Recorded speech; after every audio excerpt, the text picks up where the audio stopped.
पादानिन्दो अमृत शिशिरा जालमार्ग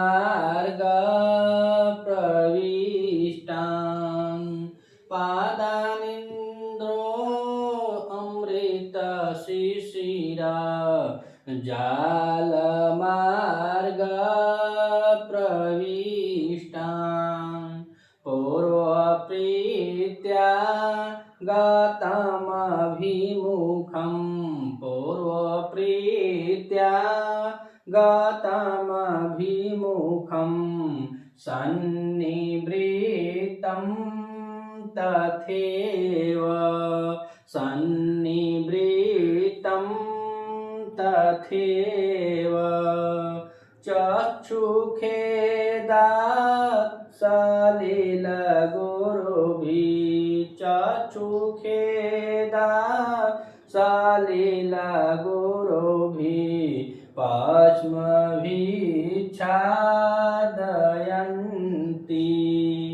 साब्रे अहनीव स्थलकमलिनी न प्रबुदां न सुप्तां न प्रबुदां न सुप्तां।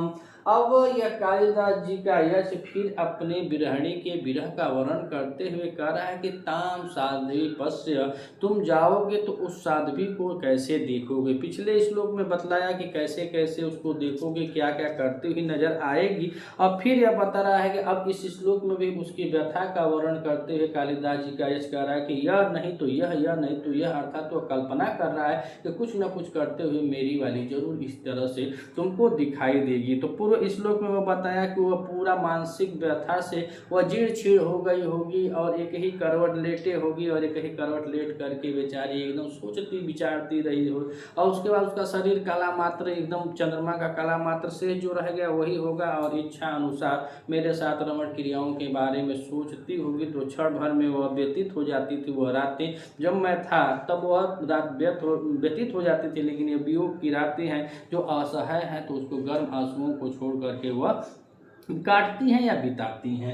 और इस श्लोक में फिर पीछे के अन्वय से जोड़ेंगे तो फिर कह रहा है कि ताम साध्वी पश्य, तुम मेरी उस पतिव्रता स्त्री को देखोगे। कितना यक्ष अपने प्रेम पत्नी से प्रेम करता है, हर हर बातों का अलग अलग ढंग से वह बता रहा है। कालिदास जी की रचना है और कह रहे हैं का कि पादान इंदो अमृत शिशिर जाल मार्ग प्रविष्टान। तो इंदो माने होता है षष्ठी एक वचन में रूप बना है इंदो। इंदो माने चंद्रमा, इंदो माने चंद्रमा।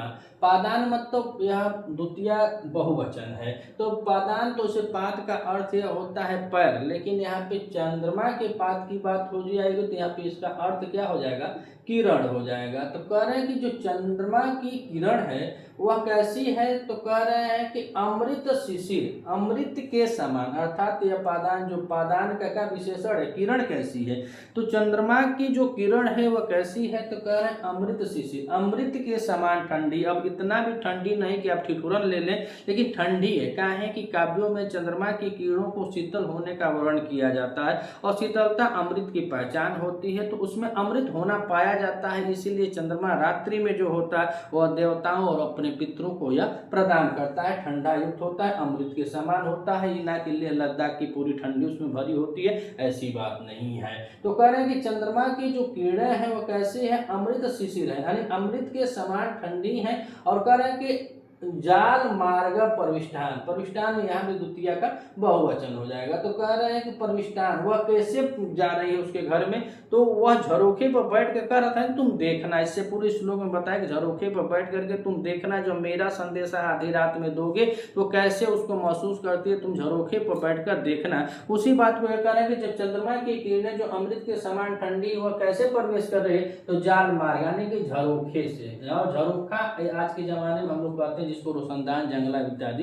तो खिड़की उड़की जो होती है उसमें तो पल्ला शीशा लग जाता है, लेकिन अधिकांशतः जो झरोखा होता है, जो ऊपर का रोशनदान होता है, तो उसमें कोई मतलब शीशा पल्ला इत्यादि बहुत कम लगते हैं। अब तो लगाते हैं लोग, लेकिन बहुत पहले कम लगता था। तो उसी को पता है जाल मार्ग, उस झरोखे से प्रवेश करेगी। कौन करेंगी, तो इंदु पादानी, चंद्रमा की किरणें क्या करेंगी, कैसी हैं, तो कह रहे अमृत शिशिर यानी अमृत के समान ठंडी हैं और ऐसी किरणें जाल मार्ग प्रविष्टान जाल मार्ग से मेरे घर में प्रवेश करेंगी। ये पहली लाइन में यह यच बता रहा है। अगर आपको समझ आ गया होगा तो पहली लाइन में यही बतलाया कि पादान इंदो पादान जो चंद्रमा के जो किरण है वह किरण कैसे हैं, तो अमृत के समान है। अमृत के समान जो बता अमृत शिशिर वह पादानी के विशेषण हो गए हैं और यह सब जितना बताया वह इंदु के विशेषण होंगे। चंद्रमा के जो किरण है वो अमृत के समान है और जाल मार्ग से वह प्रवेश कर रहे हैं, उसके घर में प्रवेश कर रहे हैं, ऐसा बतलाया। फिर दूसरी लाइन में कहा कि पूर्व प्रीत्या गतमभिमुख सन्निवृत्तं तथैव।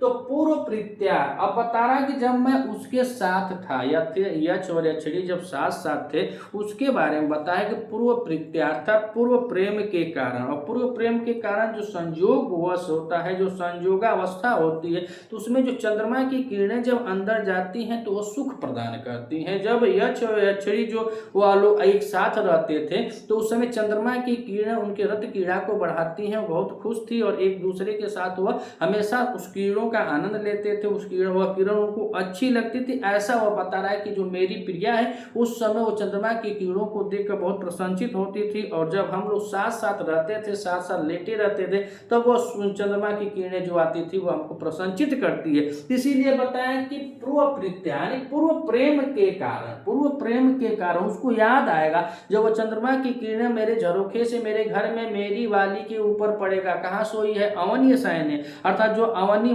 पृथ्वी के सैया पर सोई है, तो वह जब चंद्रमा की किरण उसके ऊपर पड़ेगी उसको देखेगी तो होगा क्या, तो कारण पूर्व प्रेम के कारण गौतम अभिमुखम अर्थात उसके तरफ अपना मुख कर लेगी।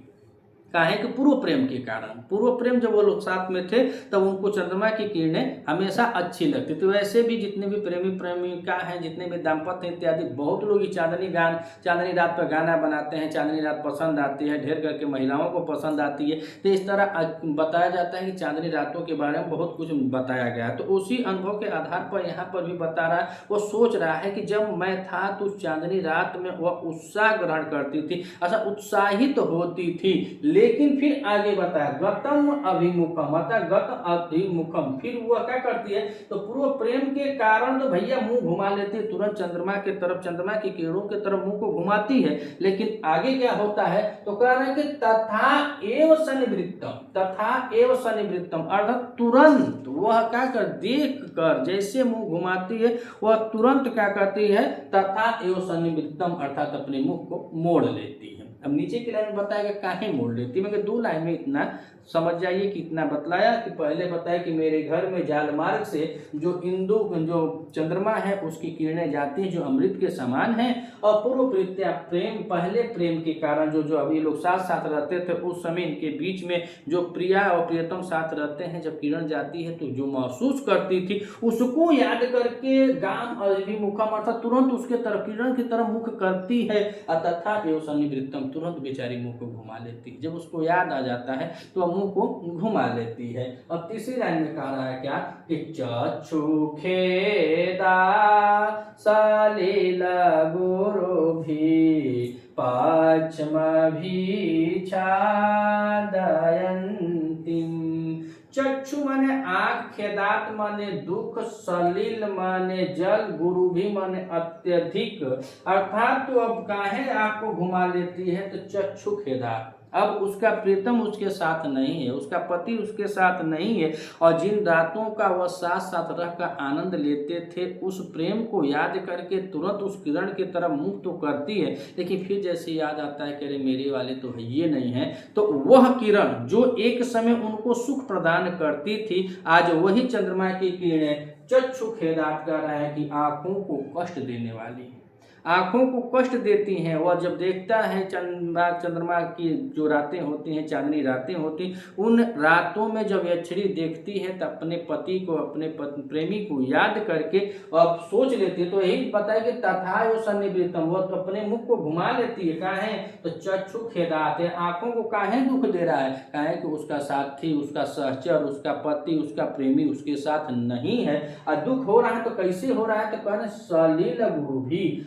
आंखों में गुरु मैंने अत्यधिक, जितना बड़ी आंख हो, जैसी आंख हो, जितना जल भरता है वैसा उसमें जल भर रहा है, यानी कि आंखों में आंसू भर जा रहे हैं। जब वह देखती है, सोचती है, तो उसके आंखों में आंसू भर जाते हैं। इसीलिए कहें सलिल गुरु भी, अर्थात उसकी आंखों में इतने आंसू भर जाते हैं। और उन आंसुओं को छुपाने के लिए, उन आंसुओं से बचने के लिए बेचारी करती क्या है, तो कह रहे हैं कि पश्चिमा भी आच्छादयंती है, पश्चिमा भी छादयंती, यानी अपने पलकों को नीचे ऊपर करके ढक लेती हैं। अब सोना भी चाहे तो नहीं सो पाती है, जाग भी नहीं पाती है। विरह की रातें ऐसी होती हैं, जिनके साथ घटता है वह जानता है। तो वही बात इसमें बता रहे हैं कि वह बड़े उन्मुख होकर के पूर्व प्रेम को याद करके चंद्रमा की किरण की तरफ मुख तो करती है, लेकिन जैसे ही याद आता है तुरंत अपने मुख को हटा लेती है। और उसके बाद फिर वही किरण जो एक समय उसको सुख प्रदान करता था, अब वही किरण अब उसको दुख प्रदान कर रहा है। और इतना दुख प्रदान कर रहा है कि उसकी आंखें जो है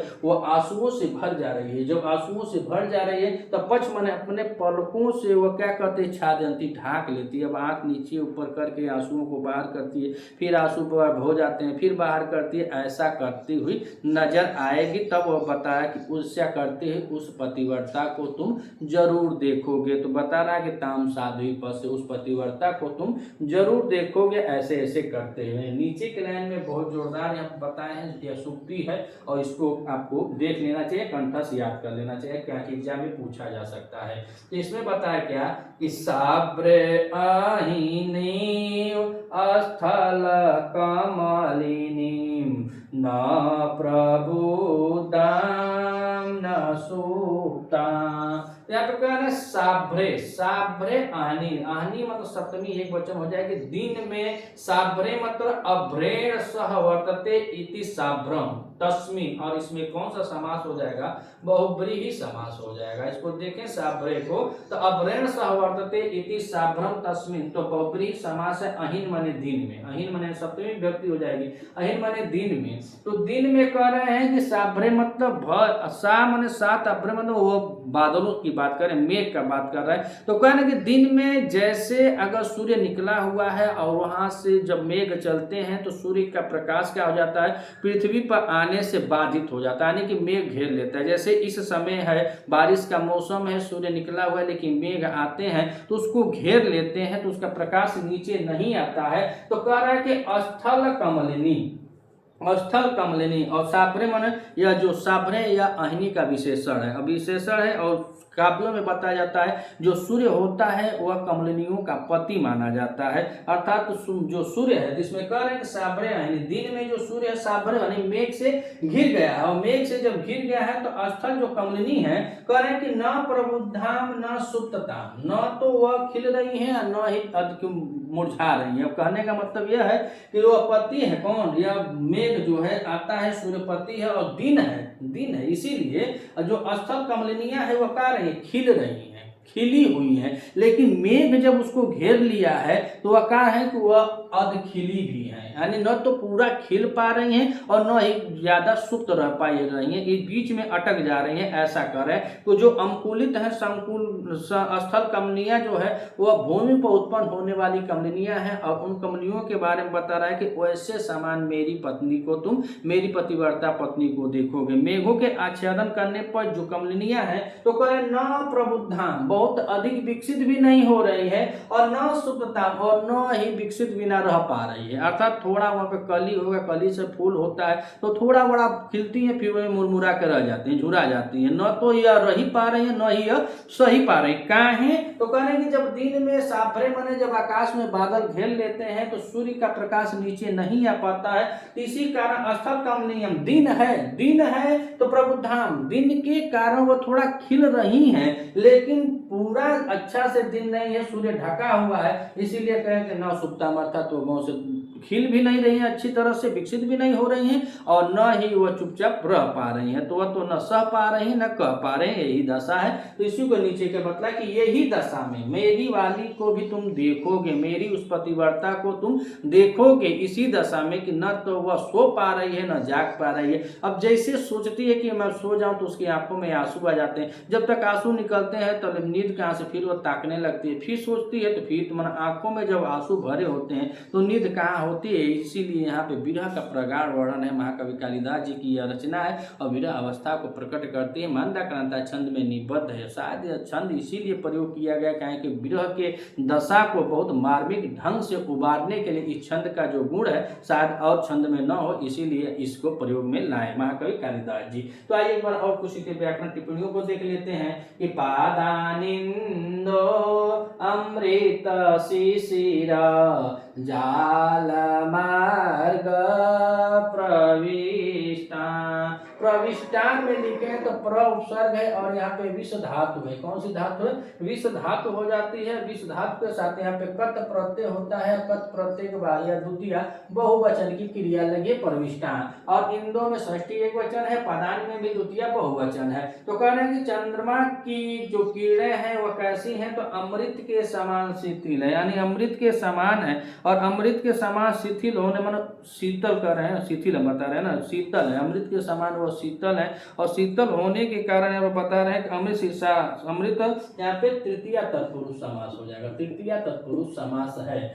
जो चंद्रमा है उसकी किरण कैसे हैं? तो अमृत के समान है और वो आ कहाँ रहे हैं? तो जाल मार्ग से इसके घर में, यश के घर में प्रवेश कर रहे हैं। और करेंगे पूर्व प्रीत्या यानी पूर्व प्रेम के कारण गतम अभिमुखम, अर्थात वो कहते हैं गाम अभिमुखम, उसके तरफ वो मुख कर रही है, किरणों के तरफ वो मुख करती है, लेकिन तथा ये सन्निवृत्तम, मगर तुरंत ही वो अपने मुख को पलट लेती है, अर्थात वो अपने मुख को घुमा लेती है, वह नहीं मुख करती है। तो यहाँ पे सम उपसर्ग हो जाएगा संवृत्तम में, और सम और नी उपसर्ग पूर्व वृत्त धातु है। वृत्त धातु के साथ इसमें कत प्रत्यय लगा हुआ है, शब्द बना है सन्निवृत्तम। तो तथा ये सन्निवृत्तम पूर्व प्रीत्या, पूर्व प्रेम के कारण गाम अभिमुखम, अपने मुख को तो उधर करती है, किधर? प्रकाश के तरफ। और गतम में देखा जाते हैं गम धातु है। कौन सा? गम धातु हो जाएगा। गम धातु में कत प्रत्यय हो जाएगा। तो करेंगे पूर्व प्रीत्या है गतम अभिमुखम सन्निवृत्तम तथा एव, अर्थात पूर्व प्रेम के कारण वह चंद्रमा की किरणों के तरफ मुख को करती है, तथा और तुरंत झट से पलट जाती है, उसको देखती है तुरंत घूम जाती है और अपने मुख को मोड़ लेती है। क्या है? तो वह कैसा हो गया? तो चक्षु खेदा, यानी वह अब आंखों को कष्ट दे रहे हैं। किसको दे रहे हैं? आंखों को कष्ट दे रहे हैं। तो इसीलिए कह रहे हैं कि अभिमुखम, मुखम प्रति इति, मुखम प्रति इति, अर्थात यह अभिमुखम में जो है वो अव्ययी भाव समास है। कौन सा समास है? अव्ययी भाव समास है। और चक्षु खेदात सलिल गुरु भी, अर्थात जो बता रहे हैं कि वह नेत्रों को क्या कर रहा है? अब वो दुख दे रहा है। जो एक समय था वो सुख दे रहा था, वो एक समय। आप भी कहीं आप जाएंगे, कहीं ऐसे घूमने जा रहे हैं, किसी रेस्टोरेंट में जा रहे हैं, चाहे दोहरी के मेला में आकर नहाने के लिए आ रहे हैं, दरगाह उरगाह के मेला में, कहीं भी आप मेला में, रेस्टोरेंट में, चाहे जहाँ जहाँ घूमने गए हैं, आप अपने पति के साथ गए हैं, आप अपने पत्नी के साथ गए हैं, प्रेमी के साथ गए, प्रेमिका के साथ गए, मित्र के साथ, किसी के भी साथ जिससे प्रेम सने हो उसके साथ आप जा सकते हैं। प्रेम तो बताया जाता है कि बड़े बड़े लोग बताते हैं कि भैंसियों से प्रेम हो जाता तो उससे भी स्नेह बढ़ जाता है, लेकिन जिससे स्नेह है, मित्र हो, दोस्त हो, पत्नी हो, प्रेमिका हो, और उसके साथ जिस जिस स्थान पर आप गए हैं, अगर आप कभी अकेले जाएंगे तो वह याद आपको आना पक्का है और निश्चित तौर से वह सब यादें आपको क्या कर रहे हैं? चक्षु खेदाता, आपकी आंखों को वह दुख प्रकट करता है। इसीलिए कह रहे हैं कि पहले जब वह था पूर्व प्रेम में, जब वह लोग साथ साथ थे तो ही चंद्रमा की किरण उनको बहुत प्रिय लगती थी, लेकिन अब क्या है? वह आंख को दुख प्रदान कर रही है। और सलिल गुरु भी, और सलिल गुरु भी कह रहे हैं कि वहां ऐसी आंखें हो गई। यहाँ कारण बताया सलिल गुरु भी, यानी कि वहां पे उसकी आंखों में जो है ना वो आंसू आ रहे हैं, और आंसू जो आ रहे हैं काहे आ रहे हैं? तो दुख के कारण आ रहे हैं। तो तृतीया तत्पुरुष समाज है, गुरु भी में तृतीया लगा हुआ। तो चक्षु भी खेदात, यानी आंखों को वह दुख प्रदान करता है। सलिल गुरु भी, और अत्यधिक आंसू होने के कारण पश्चिमा भी छादयंती, वह अपने पलकों से ढक लेती है। आंख को अपने पलकों से ढक लेती है। जब ज्यादा आंसू हो जाते हैं, ज्यादा पानी आंखों में भर जाता है तो अपने पलकों से ढक लेती है। छादयंती में देखा जाता है, यहाँ पे धातु की बात करें तो छद धातु है, और छद धातु के साथ ऋच प्रत्यय है, और ऋच प्रत्यय के बाद सत्र प्रत्यय है, सत्र प्रत्यय के बाद यहाँ पे गी प्रत्यय लगा स्त्रीलिंग बनाने में। तो कह रहे हैं कि पच्छ भी छादयंती, अर्थात तो अपने पलकों को क्या करती हैं?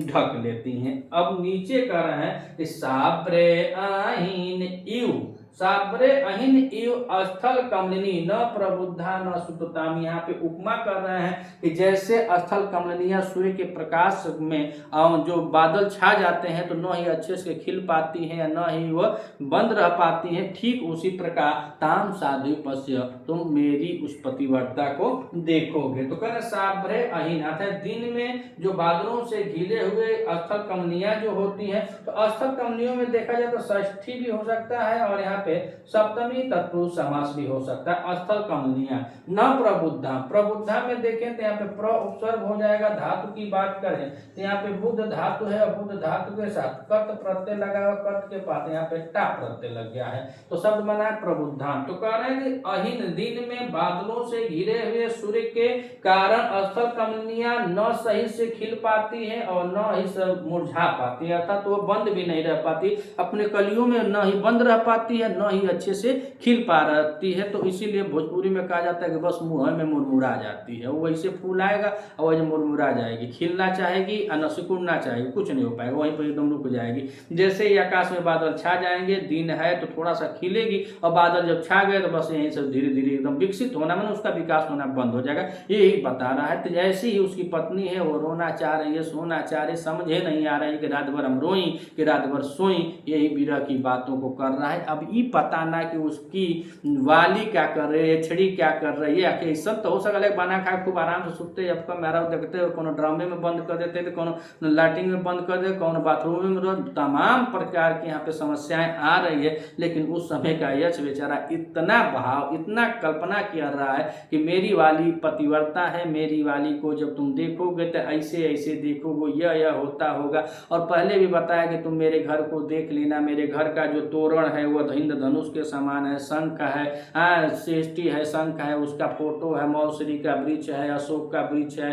मैं यह बनवाया हूँ। उसके बारे में बताया कि मेरे तालाब में सोने के फूल खिले हुए, सोने के कमल हैं। उसके बाद इंद्र जो नीलमणि पर्वत से बनवाया था, मतलब पिछली वाली जितनी भी बातें याद करें ये सबसे संपन्न था। और संपन्न होने के बाद भी उसकी वाली कहाँ सो रही है विरह में, तो जमीन पर सो रही है। और अब की दशा ये है कि खूब रुपया पैसा हो जाए तो मरद मरू जाए, कोनो गरज ना कहा कि रुपया तो ये कहीं जी खा ले, मगर इतना होने के बाद भी वह यक्षिणी को बता रहा है कि जो मेरी वाली है ना वह जमीन पर सोती होगी। और तुम देखना कहाँ से, तो महल के झरोखे से देखना, ये ना कि दुआरी पर चल जाना, महल के झरोखे से जब तुम देखोगे आधी रात में, मत संदेश है मेरे संदेश को तुम आधी रात में कहना, क्योंकि उस समय उसका जो विनोद का, जो मनोरंजन का जो भी कारण है, जो भी साधन है, सब खत्म हो जाएगा। न तो वह सुरीली मैना से बात करती हुई नजर आएंगी, न ही मेरे पद को गाती हुई नजर आएंगी, न ही वह जो बीड़ा है उसके तारों को साफ करती हुई नजर आएंगी, न ही मेरा फोटो बनाते हुए नजर आएंगी। अर्थात मनोविनोद का जब सब कारण खत्म हो जाए तब तुम मेरे संदेश को बताना। उसके बाद फिर बताया कि जब तुम आधी रात में जाओगे तो देखोगे कि वह कैसे कैसे लिपटी हुई है और विरह सैया पर कैसे सोई हुई है, उसका शरीर चंद्रमा का कला मात्र शेष रह गया है। उसके बाद अब इस श्लोक में बताया कि जो चंद्रमा की किरणें कभी कभी हम सबको खुशी प्रदान करती थी, जब हम उसके साथ में रहते तो रत कीड़ा को उत्पन्न करने वाली यही चंद्रमा की किरणें हमको बहुत खुश करती थी, आनंद देती थी। और उसी आनंद के आधार पर बता रहा है कि अब वही चंद्रमा की किरणें उसको दुख प्रदान करती होगी, उसके आंखों को खेद होता होगा, कष्ट होता होगा। ऐसा विरह की बातें ये कालिदास जी का यश बता रहा है। अगर आप चैनल पर नए हैं तो चैनल को सब्सक्राइब कीजिएगा और विशेष करके टीजीटी के जितने भी भाई बहन हैं, अगर आप टीजीटी की तैयारी कर रहे हैं और एक एक श्लोकों का इसी तरह अगर वाचन देखना है तो आप हमारे साथ जुड़ सकते हैं। टीजीटी के पूरे साहित्य में जितने साहित्य के जितनी भी किताबें लगी हुई हैं, एक एक श्लोकों का आपके पास अभ्यास वीडियो भेजा जाएगा। मिलते हैं अगले वीडियो में, तब तक के लिए नमः संस्कृत।